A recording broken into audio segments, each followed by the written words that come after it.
Well, hello everyone. I hope everyone has had a fantastic weekend.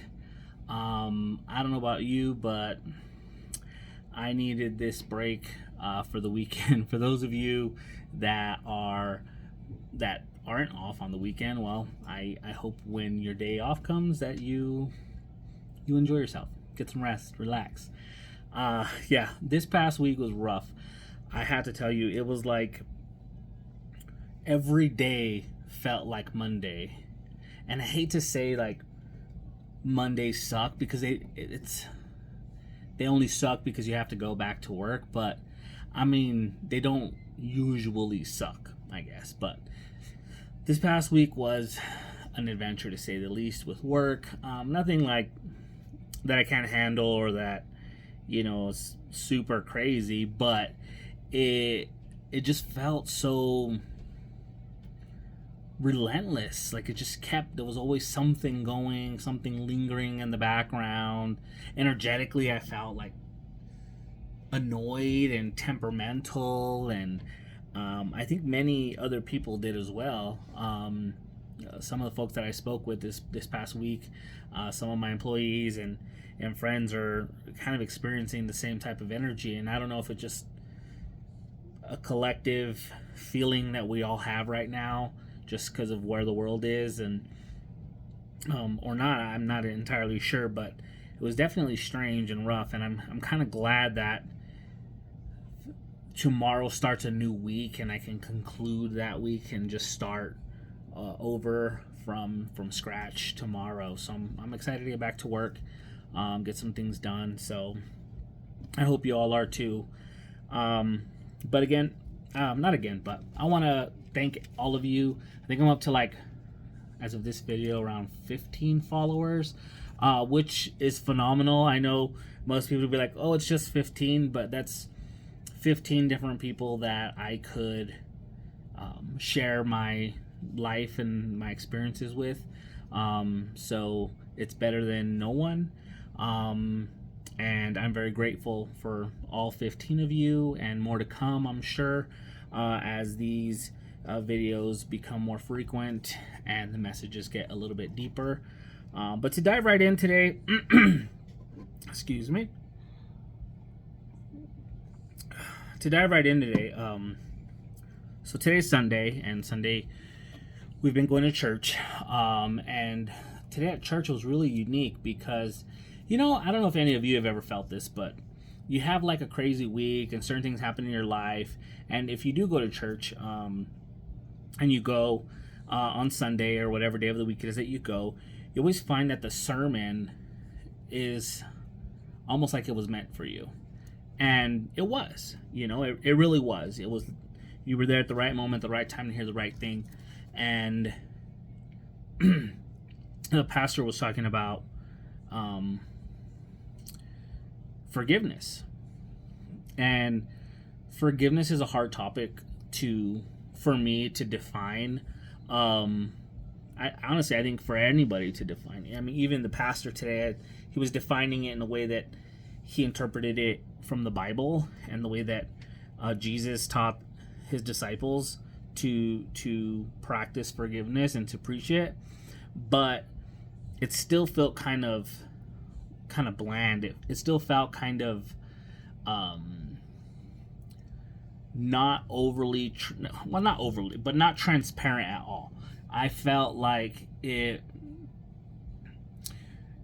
was missing something, and maybe it was something that I wanted him to say that he didn't say, because I wanted it to make me feel better, maybe, in the way that I go about it.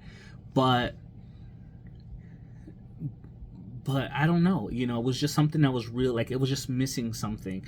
But the message in itself I understood, and he quoted a Bible verse from, I believe, Matthew.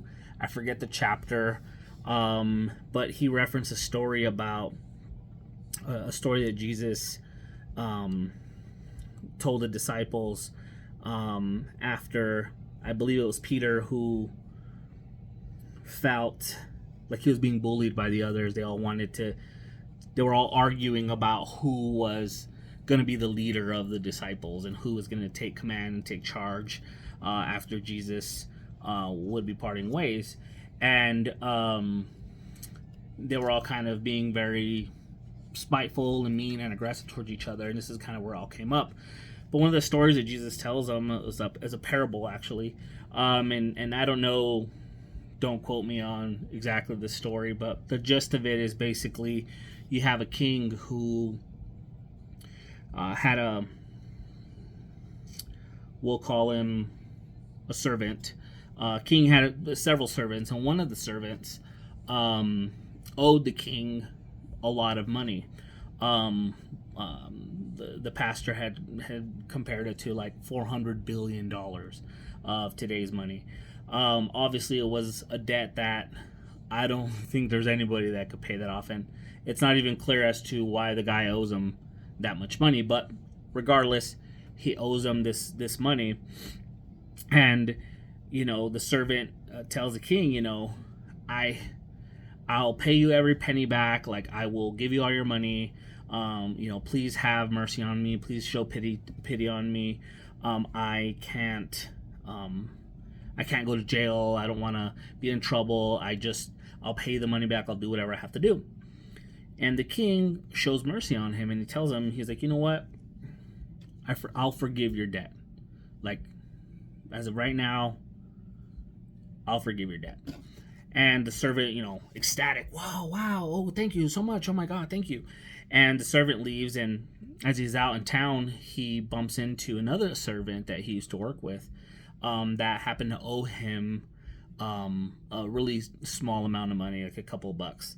And he runs up to that servant. He's like, hey, you owe me money. Like, give me my money that you owe me. And the servant's like, oh my God, please, like, I promise I'll pay you. Like, just give me some more time. I promise I'll get it paid. And the servant that was freed of his debt, he was so angry that he started choking the guy and shaking him. And he's like, you owe me money. You owe me money. He ends up getting the guy jailed, arrested, and put in a jail. And so the other servants obviously witnessed what had taken place, and they go back to the king and say, hey, the guy that you just pardoned for owing you money just got another guy in jail, another servant in jail, and for him owing the servant money. And so the servant gets back to the castle or the kingdom area, and the king summons him, and he shows up. He's like, your majesty, what's going on, And so he explains to him, like, I heard you did this to one of the other servants. Why would you treat him that way when I was so compassionate towards you? Why would you do that?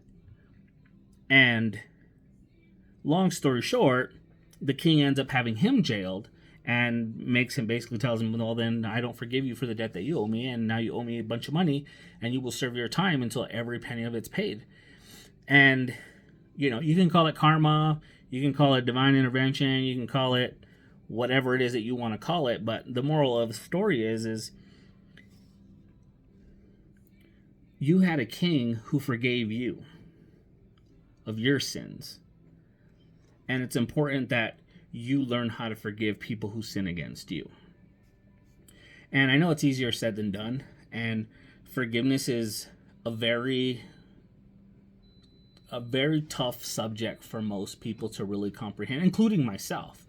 My interpretation of forgiveness is kind of the generic, process, I would call it, where, something happens to you or you do something to somebody else, they come and apologize to you, hopefully, and then you come to a general understanding, and then you decide on whether or not you want to continue your relationship with that person. Whether it's a friendship, a partnership, a business relationship, whatever it is, that your feelings are communicated, and then you determine whether or not continuing to have a relationship with that person is right for you or right for them. And I think that's how most of us go through it. But forgiveness doesn't stop there. Forgiveness is something that challenges you for a long time, depending on the situation. Obviously, somebody steals $1 from you, it's easier to forgive them than somebody who steals 1,000. You know, um, it's easier to forgive somebody who throws a pebble at you versus someone who throws a big stone. You know, it doesn't mean it's impossible, but it's definitely easier, right? So a lot was going on in my mind at the time at church, and sometimes I find it hard to stay focused on what the pastor is saying, because once something triggers me in my mind and I start questioning it, I start kind of drifting off into scenarios and trying to comprehend what I'm hearing and trying to apply that instantaneously to my life and what's going on in my life. And it's hard, because then you start going through all of these memories in your memory bank, and you start questioning, like, should I have forgiven this person, or should I have apologized to this person, or what could I have done better in this case or that case, or what could have been done better towards me, even, and I started to really dig deep inside of me in that moment while I was at church. And I decided that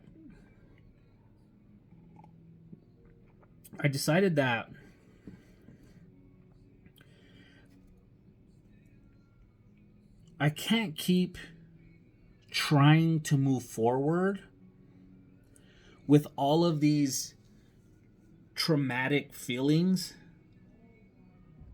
tethering me and pulling me back. I don't know if you guys have ever experienced that. It's like a blow up jumping castle thing, and you hook yourself to a harness, and you have to run really fast, and it has a bungee cord at the end of it, and you have to try to push your momentum as hard and as strong as you can forward, so that you can reach the finish line or get the flag at the end of the little strip of piece they give you to run. I've been on those quite a few times, and you run as quickly as you can. You realize, holy crap, this is a little bit harder than it looks. So you give yourself a little bit of a head start. You go and boom, you feel that tension hit you, and you're just pushing and pulling and trying to just claw your way up, because you don't want to let it win. And you also know that if you just let go, you're gonna fly 20 feet back. You're gonna fly. Woo! You're gonna go backwards, and that's not always a good feeling, flying all the way backwards, especially when you're a 300-pound man. It's not fun, and it's extremely hard to recover from. So I will just point that out. So if you haven't been on one, don't do it unless you're in a good physical condition to do it. Unlike me, note to self. But it's almost kind of like that feeling. You're trying to develop yourself and grow and learn and change and adapt, and you have all of these memories and traumas and experiences kind of like latched onto you, and as you are trying to claw your way forward, they're constantly pulling you back. They're constantly, you got 1 foot forward and you're just trying to hold on, and then it's like, oh, my parents used to hit me, is pulling you here, and oh, they used to leave me alone, and here, oh, this person wronged me, is grabbing your ankle, and oh, my ex did this to me, and they got your other ankle. And it's like, how do you move forward carrying all of that weight, all of that pressure that wasn't your fault?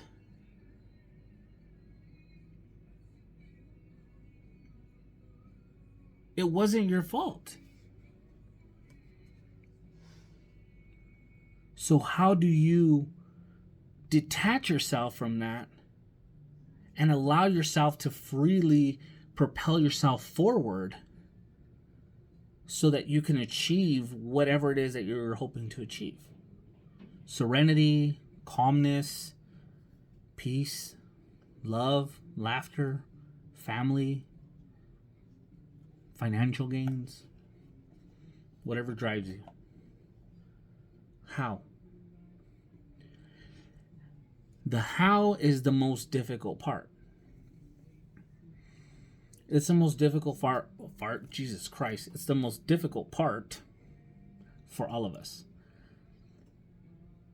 And I think it's the most difficult part because we all have to try to find a way to figure it out on our own. That's the part that we don't get help with. What works for one person doesn't necessarily work for another person. Some of us are a little more forgiving than others, right? It's easier to do. It's easier to just, you know what? But do you really get over it? Do you really forgive it? You know, I think we all, our instinct is to put on a persona as if something doesn't bother us when it really does. And maybe sometimes society makes you feel like the way that you feel is misinterpreted for, you know, being a crybaby or something that's petty and small. But if it bothers you, it bothers you. If it hurts you, it hurts you. Like, you can't control that. You know, people are like, well, you're the only one that's in control of your own emotions and how you react to things. And it's like, yes and no. Yes and no, because there's you, physical you, but then there's you. And then there's you. Right? And it's almost like you're three different people. I know, sounds scary, but it is. Because this person, this you is telling this you something conflicting, and this you is telling this you what this you is seeing, and all of these messages are conflicting. What do? I love this person. If I leave this person, I lose all of these things, but I keep seeing what this person is doing to me. I keep feeling it in my physical self. Right? So how do we convince all three parties to come to one conclusion to move forward from a problem that is obviously affecting us? And I'm not going to lie to you. In this video, I don't have the answer for that. I don't. And I don't know if I ever will. But what I can do is I can focus on the how, pray about the how, and figure out how I'm going to go about it. And I think it's a journey that we all kind of have to go on our own. You know, there's a movie, it's called, I don't know if many of you have seen it, but it's called The Book of Life. And it's an animated movie about, it's about a group of friends that have kind of individual stories that kind of mesh together in different ways. But you have three friends.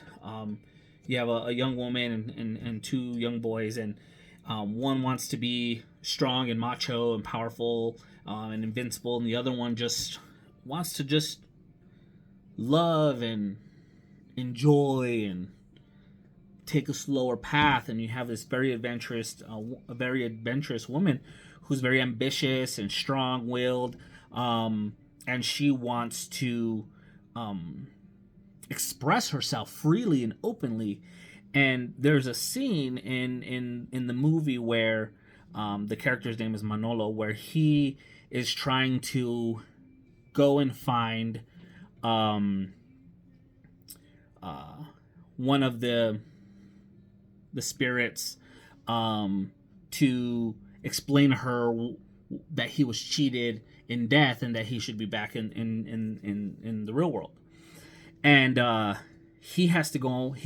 His family helps him get to this certain point, but then he faces a set of challenges on his own, and he has to figure out how to overcome these obstacles. And the obstacle is he's in a maze, and there are these giant boulders like trying to crush him, basically. And nobody has ever gotten past this part.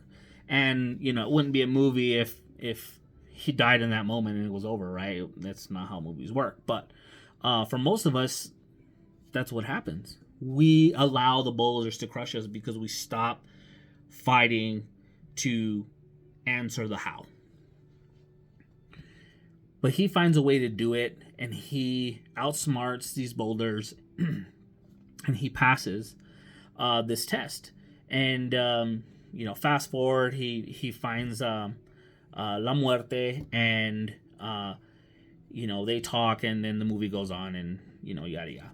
But the moral of that is we all face that challenge and that maze where we don't quite know which way to turn, and sometimes we're running in darkness and we make a hard right and boom, there's a wall, and you go left and boom, there's a wall, and the only thing you can do is go back in order to propel yourself forward.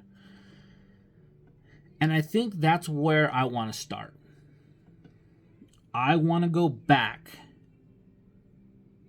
so that I can propel myself forward like a bow and arrow. I think it's important that we all go back as adults and try to figure out where it began for us. And piece by piece, connect the dots, come to a general understanding of what you can control and what you can fix and what you can't. Because what you can fix, not that it's an easier path, but that is a path meant for you. You can't take the path to fix what you can't fix. And that's maybe the person who wronged you or the situation that you were in that affected you negatively. You can't change that. You can't fix that because they have to figure out their how. And that road might lead to them coming back to you and, working through those emotions and whatnot. But you can start with your path, but you also have to understand how you got into the situation that you were into. Accountability is real, and I think it's important. And I think when we're growing up, it's really hard for us to take accountability for our own actions. I need a sip for this.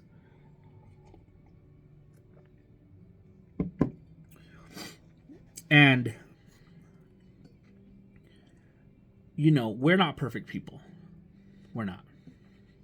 And I know out of the few of you that are watching and the more to come in the future, neither are you. Who said it? Speak for yourself. No, I kid. No, but seriously, none of us are. None of us are. So since we're all imperfect, that means we're all capable of making mistakes. And since we're all capable of making mistakes, we make mistakes. And maybe sometimes the things that we do, we had the best intentions of, why we did it. And it didn't quite manifest that way. And I'm being very general right now. I'm not picking on any scabs or trying to open up any, scars and recreate old wounds. But I think it's important to acknowledge the history in that and understand it. I do. I think it's important to take a step back and acknowledge what did happen and how you can allow yourself to move forward from that. And I'll start with me. Obviously, like I said earlier, I'm going to take myself back. And for those that do know me and know a little bit about me, there's a lot about me and where I come from and what I've been through that not everybody, I don't share it with everybody. And honestly, it's because I'm ashamed. I'm embarrassed. I'm ashamed. And a lot of it is one of those things where it wasn't necessarily my fault, honestly. And it was just that I existed and I was present in that moment and whatever happened. It's not that I intentionally put myself in that position, especially as a child. But I still had to live through it. And I have to accept the fact that I will continue to grow old and I won't ever hear from the people that put me in those situations. I won't ever be able to hear from them and tell me why,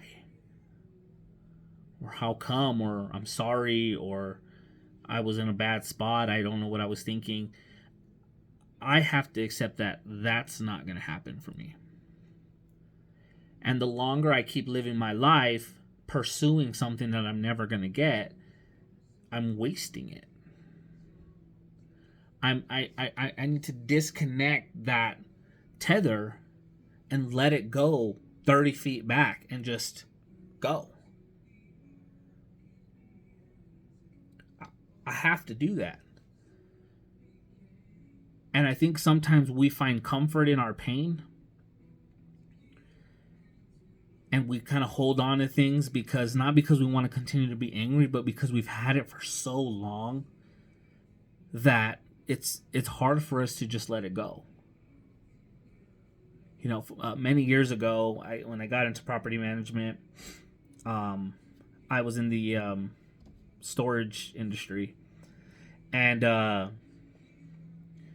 used to wonder why many of the customers would pay for these storage units every month for years, and something would happen down the road, and maybe somebody would pass away, or somebody forgot about it, or whatever. But when people don't pay their storage units, they go to auction. So we'd cut the lock off, and we'd kind of like, you know, look around just to kind of get a little inventory overview there. And we would look and be like, why is somebody paying every month for all this junk?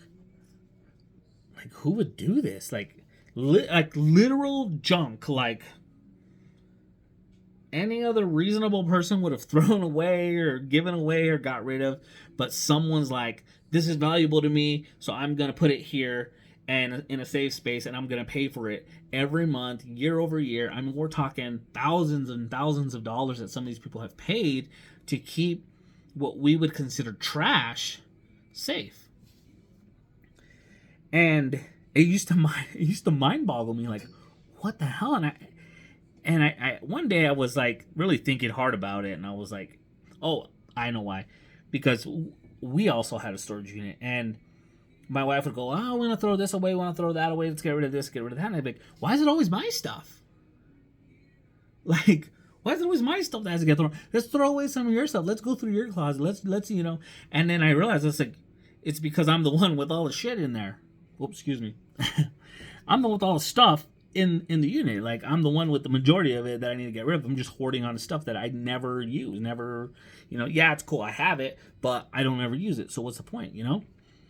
And I started to understand at that point, I'm like, well, really, I don't get rid of it because I've invested so long in saving it that I don't want to just throw it away and get rid of something that I've invested my time in keeping. And I kind of look at it in the same way, you know, with some of these experiences that we've kind of been holding on to. And I think there's a little part of us that kind of takes that piece and finds a little bit of comfort, even though it was traumatic. You know, I've been in lots of conversations with different people where someone always felt the need, like if you started sharing your life or whatever, there was always somebody that had it worse. And that's absolutely true. Don't get me wrong. I mean, there's always somebody that got it worse. I think that's what helps a lot of us keep going too, is knowing that there are people that are suffering more than maybe we did or are, right? But that doesn't mean it doesn't hurt, right? Like, it still hurts, still bothers us. But I kind of look at it, you know, in the same way, in holding on to something, because it's kind of become a part of our identity. Like, I am who I am because of the struggles that I went through. Yeah.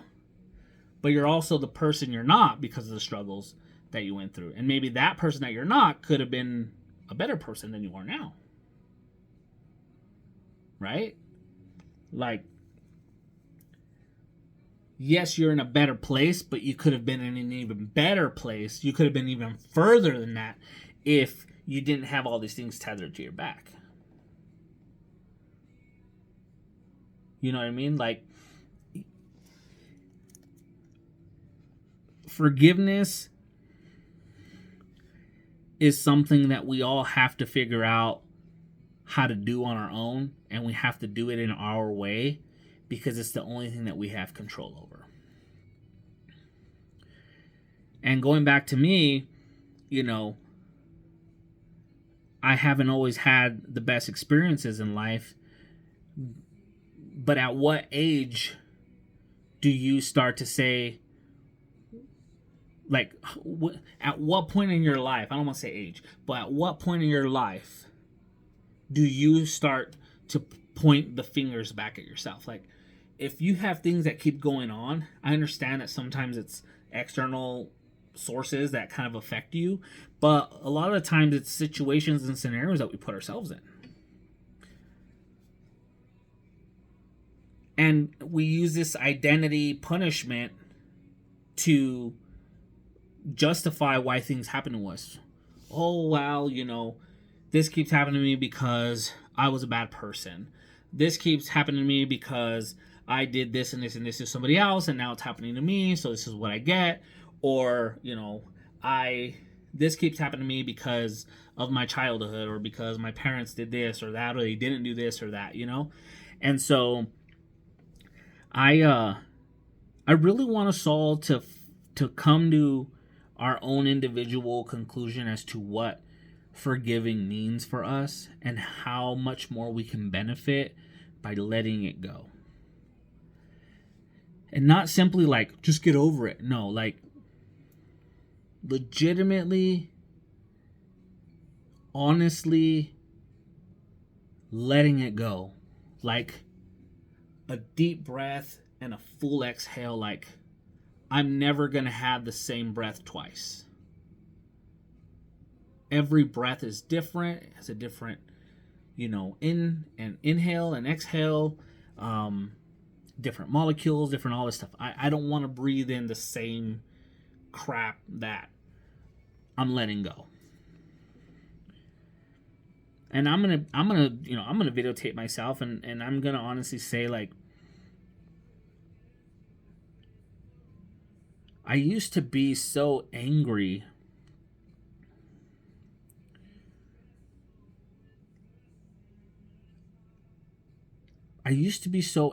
at God. And I was angry because I've always felt like every time I've gotten to a place in my life when I thought things couldn't get any better, something happened in my life that reminded me to always stay on alert. And that amount of stress just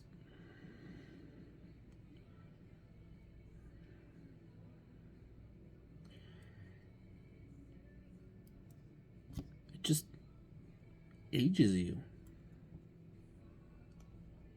You can be 25 years old and feel like you're 80. 30 years old and feel like you're 100. All of this overwhelming negativity surrounding you all the time. Man, it feels impossible to shake sometimes. But how do we appreciate and become grateful for the great things and the good things that happen in our life when you're constantly getting beat down? And I think the point is that when you do have those good moments, that's why you should cherish them and appreciate them as long as you can, because it's not going to last forever. We all know that. So why do we take it for granted?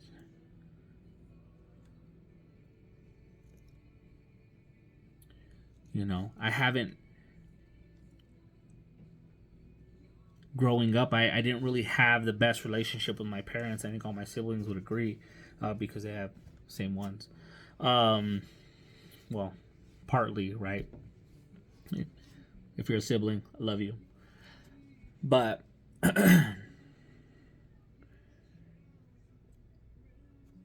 I've learned as a parent now I've helped raise 4 beautiful kids. 2 girls, 2 boys, from different stages of their life, and growing myself. And I know I haven't always made the best decisions, and I'm a product of my raising, right? Like, my parents spanked me, so I spanked my kids, and that's what makes them this or that. And it's not necessarily what's right or what's wrong. That's what happened, and I did what I thought was the way to do things because that was the only way I knew of them. All of my cousins and aunts and uncles all said the same thing. When I was little, they used to hit me with a stick, and they used to hit me with a spoon, and a this and a that. And look at me now. I've got a decent job, and I can make my car payments on time. But in here though, there's a lot going on in here, right? We put on this persona of, because of what happened, we are now great productive citizens of the world, and we're so perfect and wonderful, and that is a lie. A lie. We've learned to control it. We've learned to keep it in our grasps and within ourselves. But in here, it's on repeat, baby. It's on repeat. You catch a whiff of that fragrance that takes you back to that moment where ABCDFG happened, or you hear a loud bang, and that instantaneously takes you to this memory of whatever happened with that, or you hear a bark and it takes you back to the memory where you got chased by a dog, right? It's tough. It's not easy. It's not easy. It wasn't easy for God to send his only son down here to get beat, knowing what was going to happen. On top of that, it's like putting your kid on a bicycle for the first time, and you're trying to teach them how to ride it, and then eventually you realize I can't just keep holding on to them. I got to let them figure out how to do it on their own, and they go about 10 feet and boom, they hit the ground.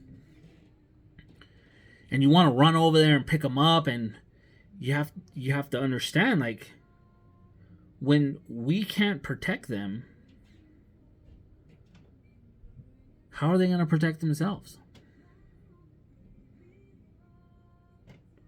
Who's going to run to them and pick them up off the ground when they fall? Who? Themselves, right? We hope that they'll be able to get up, dust themselves off, and acknowledge that hurt.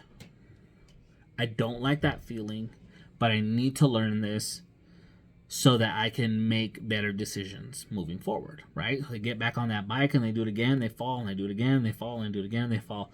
And eventually, they're everywhere on that thing, ramping and jumping on curves and curbs and having a great time, right? Or that was you as a child, learning how to swim. Your parents just throw you in a river and just say, well, I'll get them before they drown, I hope. 24 pack in. You're just like, how did I survive? How did I make it? How did I get here? And you can look at, sitting at a diner, in the smoking section, because your relatives smoke and your parents smoke, everybody smokes, so you're just sitting there basking in freaking cigarette exhaust. Like, how do you get to to where you are today after all of that, right? Like, it's just, but it's amazing at how you've pushed through and persevered and and grown and adapted and got into the position that you're in today. And hopefully you're in a positive one, right? Hopefully you're in a spot where you can kind of come home, relax, and enjoy your evening with a couple of Netflix, series. If there's anything good out there, let us know. So, comments. But I digress. So, the reality is we have to go back to move forward, and it's important that we acknowledge that our parents did what they thought was the best for us. And I'm not saying in all the cases, because I know some of you maybe didn't have the perfect upbringing. But I really want to just get on the record and say, for many years I didn't have a great relationship with God. And I tried to fight against his will and his calling for me.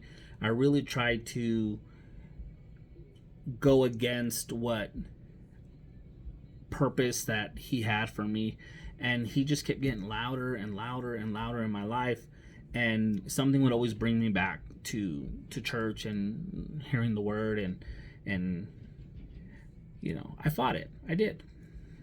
I fought it. I didn't think that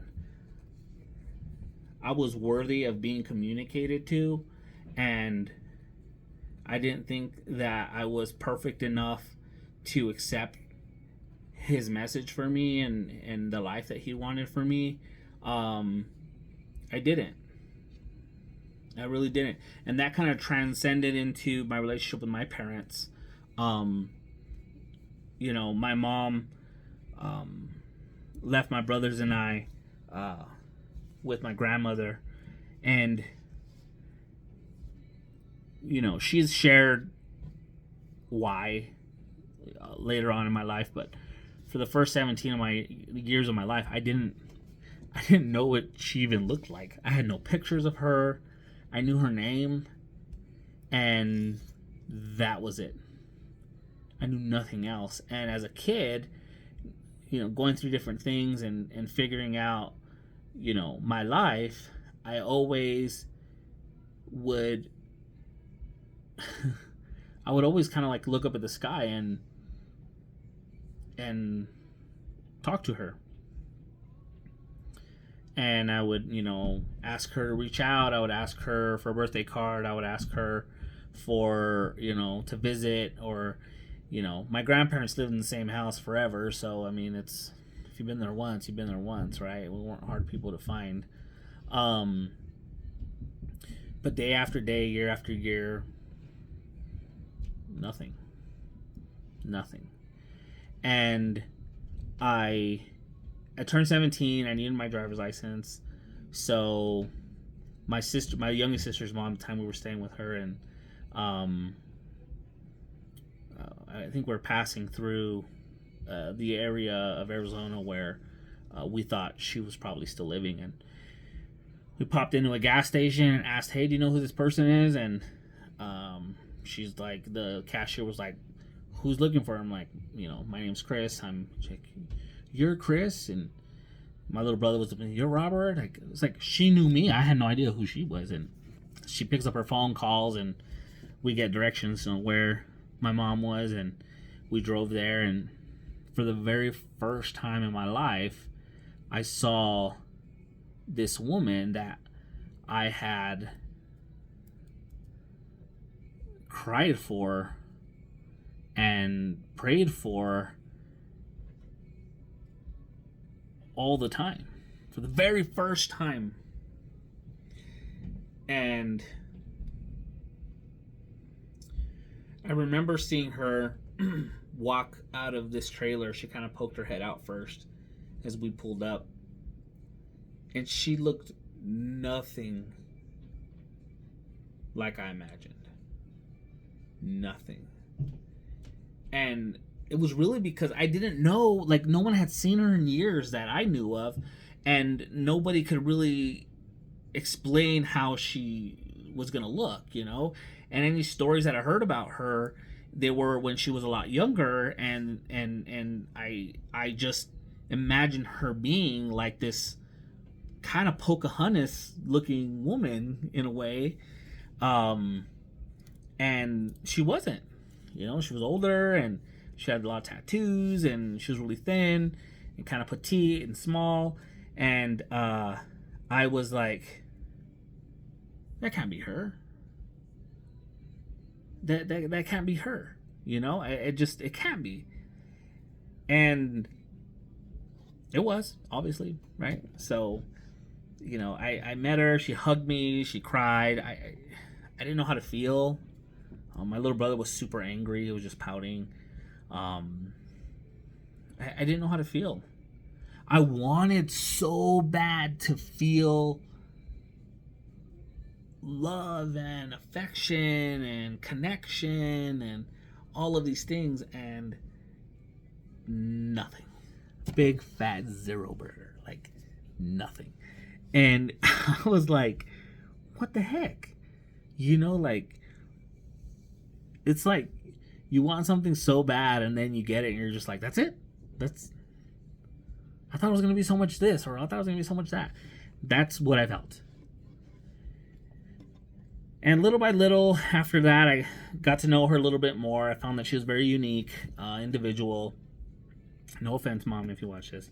And I think she herself was walking a journey that she struggled herself. And I don't know much about who she was or used to be. I don't know, you know, anything about her upbringing, you know, and things like that. And, you know, it really questioned my personal identity. And, you know, I had a lot of resentment and anger, and like, how could she just give us up? And how could, you know, how does a mom do that? Why would she, you know, not want to be with us? Like, what did we do that was so wrong? Were we so terrible? Like, how, you know, and I blamed myself, and I didn't know how to comprehend why somebody would do that. I love my kids to death. All of them. Love them. Like, I could not imagine not having a life or a relationship with my children. But I probably do that more so now because I know what it feels like to not have it, right? I guess that's possible too. But fast forward to today, you know, I have a little bit of a better relationship with my mom. It's not that great. You know, I've never really gotten what I thought I was going to get out of connecting with her, or even my dad at that. For a long time, I always looked to try to get them to accept me, because I've always felt like I wasn't a part of the same branch, so to speak, or the same cloth. You know, my apple was from a different tree, it felt like sometimes. And I've never really been able to put myself and in a room with them and feel like I am them. I am an embodiment. I am a piece of who they are. I've never been able to do that. You know, many of my friends and some of my other family members, like, they have, you know, their parents call them or see them, or, you know, even my wife, her mom calls her like every day, and her dad calls her, you know, a couple times a week. And, you know, sometimes I see my friends or other people, even employees or coworkers, like, oh, it's my mom, I'll just, you know, talk to her later, Oh, she's really annoying. She calls me all the time. And I'm just like, my mind automatically wants to go to the negative. And in my head, I'm like, well, I wish mine would call me. I wish I had somebody that annoyed me like that, But then on the contrary, if I did, I'd probably be like, oh, just like everybody else does. But, you long for that. To be accepted and to be appreciated and to be wanted, because you start life in a position where you feel like you're not wanted, and then you grow up in a same atmosphere where you're not wanted, and then you grow up and you're always seeking to put yourself in positions and relationships with people where you feel wanted, and then you become overwhelmed and consumed with this idea of trying to constantly please people all the time, to the point where you're completely exhausted and your mind is like a zombie because you just want to feel like you're part of something. And that is a burden that I've carried with me my entire life, and I am done. Like, seriously done. My existence isn't based off of the relationship that I have with someone else. I still continue to exist. Just like many of you.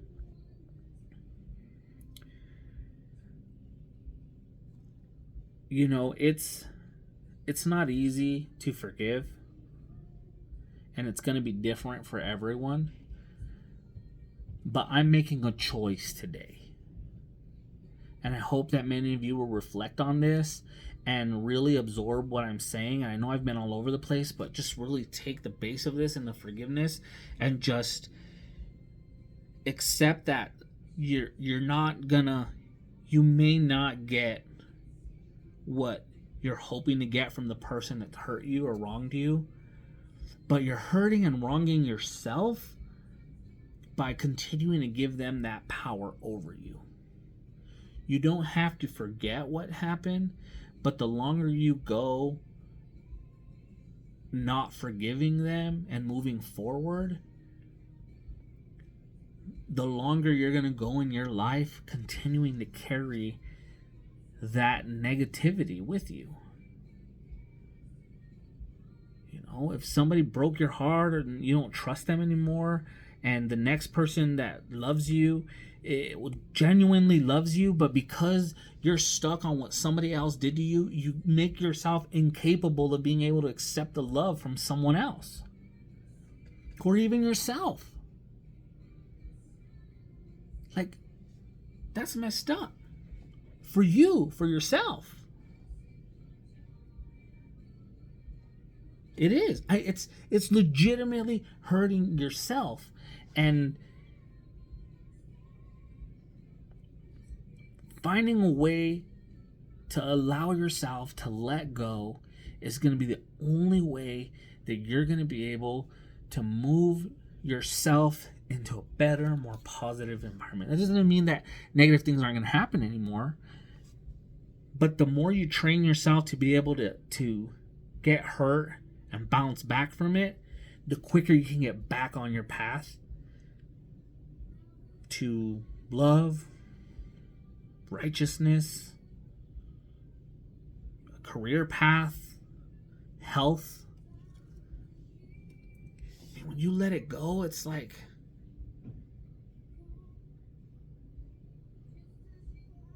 one 100% peaceful. And I want that for all of you. I want that for myself. I want that for my kids. So I'll conclude with that, and I really hope that you all can find a way to focus on forgiving your past and not letting that take control of who you're going to become, because God has great things in store for you. God is never late. He is always on time. You might be late all the time, but God ain't. He needs you to do the work so that he can start doing his work with you, in you, through you, so that you can be prosperous and you can obtain all of the things that he's promised you. But until you let go,